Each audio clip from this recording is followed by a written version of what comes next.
Hello everyone, welcome in economics. I hope that you all are doing well. So in today's video we will discuss important 15 questions for the upcoming exam of UGC NET as well as SET. So let's get started. So the first question is that the book Problems of Capital Formation in Underdeveloped Countries is authored by सो ये वाली book problems of capital formation in under developed country कौन से author के द्वारा लिखी गई है। Options हैं A option is Ragnar Nurkse, B option is R E Baldwin, C option is Benjamin Higgins and the last one is Meier and Baldwin. So this book problems of capital formation in underdeveloped countries authored by Ragnar Nurkse. So ये वाली जो book है this has been written by Ragnar Nurkse. So here A option is the correct.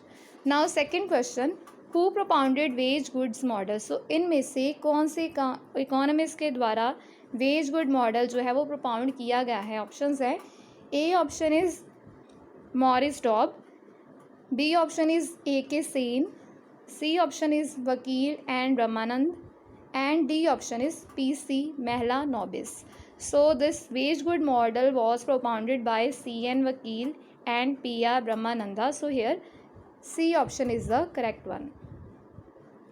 Now third question of today's video, which committee recommended the formation of RRB? So इनमें से किस committee ने recommend किया था कि regional rural banks को बनाना चाहिए। So options हैं A option is Gadgil committee, B option is Narasimha committee, C option is Rangarajan committee and D option is all India rural credit review committee.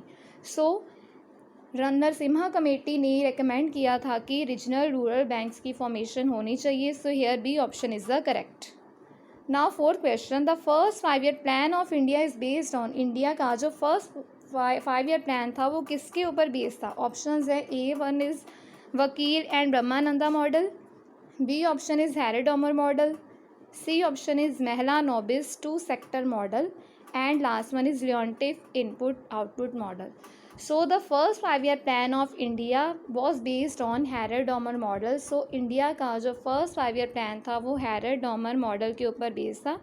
So here B option is correct one. So आप लोगों ने first 5-year plan का tenure बताना है कि first 5-year plan का tenure का था, आप लोगों ने कमेंट सेक्शन में लिख के बताना है। So now fifth question is which of the following is generally referred to as broader measure of money supply. So इनमें से किसको broader measure of money supply के तौर पर रेफ़र किया जाता है। सो ऑप्शंस हैं A option is M1, B is M2, C is M3 and D is M4. So M3 is also known as broader measure of money supply. M3 को broader measure of money supply के नाम से भी जाना जाता है। So here C option is the correct one. Now next question, the theory of unlimited supply of labor was propounded by. So unlimited supply of labor theory किसके द्वारा propound की गई थी।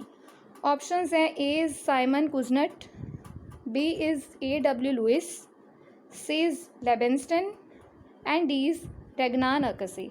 सो the theory of unlimited supply of labour was propounded by A W Lewis. A W Lewis ने unlimited supply of labour theory जो थी वो दी थी। So here B is the correct. Now next, the concept of unbalanced growth was popularised by. So unbalanced growth का जो concept था उसको किसने पॉपुलर बनाया था। ऑप्शंस है A O Hirschman, B is Rodan, C is Joan Robinson and D is W W Rostow. So यहाँ पे W है, W W Rostow. So the concept of unbalanced growth was popularised by Hirschman. So Hirschman के द्वारा ये जो unbalance growth का concept था उसको पॉपुलराइज किया गया था। सो इसलिए A is the correct one. Now next question, zero base budget was first tried bye. इनमें से किस इकोनॉमिस्ट के द्वारा ज़ीरो बेस बजट को सबसे पहले ट्राई किया गया था।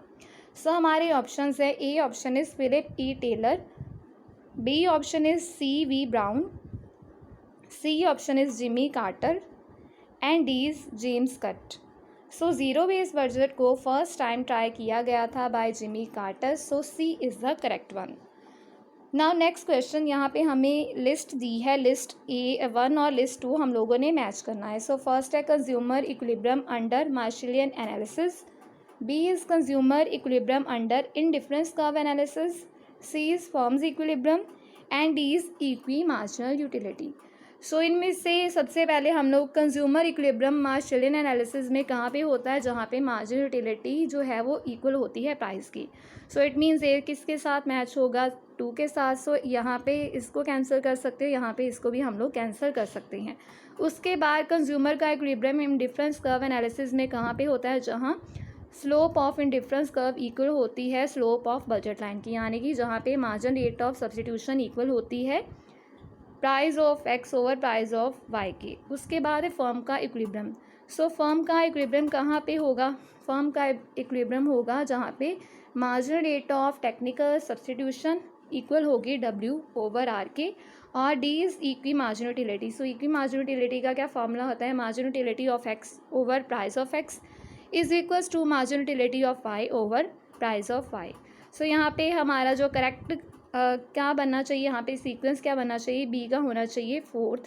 सो यहाँ पे बी का फोर्थ कहाँ पे गिवन है, दोनों पे ही गिवन है. उसके बाद सी का क्या होना चाहिए 3. सो सी का 3 कहाँ पे है, ए पे. So it means A option is the correct one. Now next, so ये भी लिस्ट वाला ही क्वेश्चन है. सो यहाँ पे इकोनॉमिक्स दिए हैं और दूसरी और कॉन्सेप्ट दिए गए हैं. सो फर्स्ट है Leon Walras, B is Baines J, C is Maris R and D is Kenneth J Arrow. So इनमें से सबसे पॉपुलर क्या है, कीन्थ जे एरो की इम्पॉसिबिलिटी थ्योरम. सो डी किसके साथ मैच होना चाहिए, फर्स्ट के साथ. सो जहाँ पे डी का 1 है उसको हम रहने देती है, बाकियों को हम लोग कैंसिल कर देते हैं. सो 2 ऑप्शन हमारे जो है वो कैंसिल हो गए.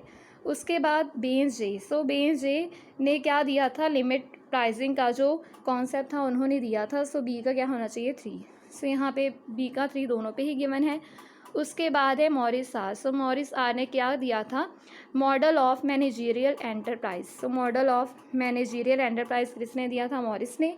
और लास्ट हमारे पास बचा लियोन वॉल्डर्स. तो जो लियोन वॉल्डर्स ने क्या दिया था, जनरल इक्विलिब्रियम का concept.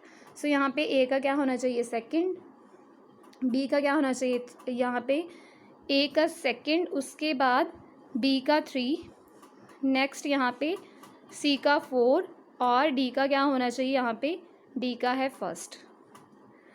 Now next question. So next question है, यहाँ पे हमें M1, M2, M3 और M4 दिया. हम लोगों ने दिखाना है कि M1 में क्या क्या आता है, M2 में क्या क्या आता है. सो यहाँ पे M1 में क्या होता है, M1 में हमारे पास होता है करेंसी, डिमांड डिपॉजिट और अदर डिपॉजिट, यानी कि ए का क्या होना चाहिए सेकंड. सो देखते हैं कि ए का सेकंड कहाँ कहाँ पे है. सो इनको हम लोग कैंसिल कर देते हैं.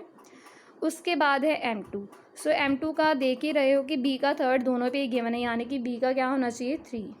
उसके बाद है M3. M3 में हमारे पास क्या आता है, currency, demand deposit, other deposit plus time deposits with the bank. So यानी कि सी का क्या होना चाहिए फर्स्ट. सो सी का फर्स्ट कहाँ पे है, सी वाले ऑप्शन में. सो यानी कि हमारा सी ऑप्शन ठीक है. लास्ट वन भी देख लेते हैं. लास्ट वन में क्या आता है, ब्रॉड मनी, यानी कि M3 और उसमें हम लोग क्या प्लस करते हैं, टोटल पोस्ट ऑफिस डिपॉजिट को हम लोग प्लस करते हैं. सो यहाँ पे इसका जो सी ऑप्शन है वो करेक्ट है. नाउ नेक्स्ट क्वेश्चन, यहाँ पे HDI is not composed of. HDI में हम लोग इनमें से किसको इंक्लूड नहीं करते, ह्यूमन डेवलपमेंट इंडेक्स भी. सो यहाँ पे है लॉन्गेविटी, ह्यूमन फ्रीडम, लिटरेसी या फिर लेवल ऑफ इनकम. सो यहाँ पे जो ह्यूमन फ्रीडम है उसको हम लोग HDI में इंक्लूड नहीं करते. So here B is the correct one. Now next, the concept of reserve army is found in. Reserve army का जो कॉन्सेप्ट है कहाँ पे आता है. सो यहाँ पे है, ए का है क्लासिकल के एनालिसिस में, बी ऑप्शन है हिक्सियन एनालिसिस में, सी ऑप्शन है शम्पीटर के एनालिसिस में और लास्ट है मार्क्सियन एनालिसिस में. सो रिजर्व आर्मी का जो कॉन्सेप्ट है वो मार्क्स की थ्योरी में आता है, यानी कि D is the correct one. Now next question, high powered money is. High powered money में क्या होता है, द इंटायर कमर्शियल बैंक के reserve, total commercial bank reserve and currency had by the public, credit at interest rate या फिर currency had by the public. So high powered money में हमारे पास आता है टोटल कमर्शियल बैंक के reserve, इसके बाद करेंसी जो कि लोगों के पास होती है, सो उसको इंक्लूड किया जाता है. So here B is the correct one. So आज के इस वीडियो में हम लोगों ने 15 क्वेश्चंस को डिस्कस किया है. अगली आने वाली वीडियो में सो लास्ट वन इज़, सो यहाँ पे एक क्वेश्चन और है. सो यहाँ पे है labour supply theory, critical minimum effort, C is low level equilibrium trap and D is golden rule. So यहाँ पे हमें इकोनॉमिस्ट के नेम्स गिवन है, Livingston, Nelson, Joan Robinson, Arthur Lewis. तो हम लोगों ने बताना है कि कौन से इकोनॉमिस्ट ने कौन सा कॉन्सेप्ट दिया है। सो फर्स्ट यहाँ पे labour surplus theory, critical minimum effort. So critical minimum effort का जो कॉन्सेप्ट है किसके द्वारा दिया गया है, यहाँ पे लो लेवल इक्विलिब्रियम ट्रैप और गोल्डन रूल। सो डी का आना चाहिए 3। डी का 3 देखते हैं कि कहाँ कहाँ पे। सो यहाँ पे देखो कि डी का 3 ही यहाँ पे एक ही जगह पे है, बी ऑप्शन में। सो यहाँ पे हम लोगों को इजीली समझ आ गया कि इसका जो करेक्ट ऑप्शन है वो है बी। सो देखते हैं कि इसके हिसाब से हमारा करेक्ट ऑर्डर क्या है। लेबर सरप्लस थ्योरी किसके द्वारा दी गई, अभी अभी हम लोगों ने पढ़ा था, लुइस के द्वारा। उसके बाद क्रिटिकल मिनिमम मेथड का जो कॉन्सेप्ट है, जो थ्योरी है, this was given by Livingstone. Low level equilibrium trap इसके द्वारा दिया गया है, नेल्सन के द्वारा।